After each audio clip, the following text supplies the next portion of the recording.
All right, happy day. Whatever day you're watching this, super fun one. This one's called Don't Just Be a Spectator. I went to a seminar in Vegas, and I'm a morning person. I'm up at 5 a.m. And what happened was this guy, he's coming in from a late night. He's coming in. I'm going out for the day. And I had a little lanyard. Actually, here. Okay, so something like this, little lanyard. You got your little dealio. You're wearing it. He comes up to me, and I'm at the coffee station. He goes, "What are you doing? Going to all this seminar stuff? There's a football game today. You're gonna miss the football game." And I asked him. It's just kind of just one of those moments where it just kind of rolls off your tongue. And I just said, "Why would I just be a spectator watching people be great when I can work on becoming great?"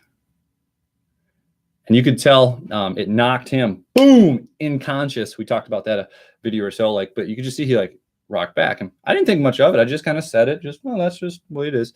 And I kind of walked over to that little stir station, and I was there with 2 minutes, probably with a friend. And I come back, and all of a sudden he's still standing there. He comes up to me, goes, "Can you say that again?"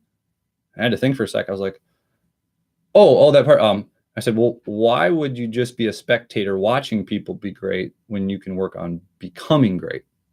Now, I'm not against sports. I love sports, but there's just a specific calling I have on my life that I go, I got to prioritize my time. God gave me a very specific amount of time. I'm going to use it well to my calling. But if you're a coach or something like this, or you love a sports team, watch that. That's cool. But it wasn't for me. But here's what's going to happen. People are going to try to pull you down when you start knowing your calling, your start like that. There's people going to claw you, telling you, stop doing that, do what I'm doing. Or, I don't know. It's just, that's the way people are going to be. So anyways, that's just kind of that flash, but a few things.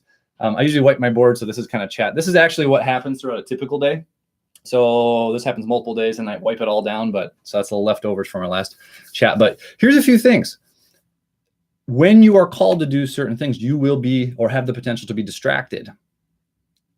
But when you're crystal clear on what you're calling, I know mine, I'm just right there. And some people are going to fall on different levels of where they're at.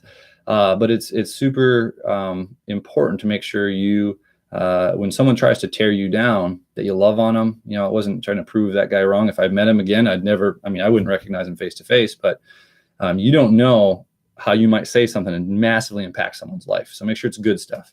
But just through that, when you're crystal clear, you can get one step closer to unleash that God-given calling on your life.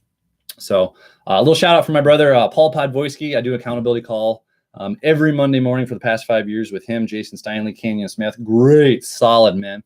But Paul, last time, he's like, "Dude, these videos are cool. Why don't you just tell people to like, share, subscribe?" I'm like, I don't know. So if this resounds or hits you or something like that, feel free to like it. Feel free to share it. Feel free to subscribe. I'm going to do these pretty much every morning, probably weekday mornings. I'm still figuring this whole process out. But what is that thing that you are distracted? Don't just be a spectator of stuff that's going to pull you away. Just work on becoming great, the best version of yourself. Again, you might just get one step closer to unleashing that God-given potential. Hope you have a very, very blessed day. I'm going to go get an oil change. Woo-woo.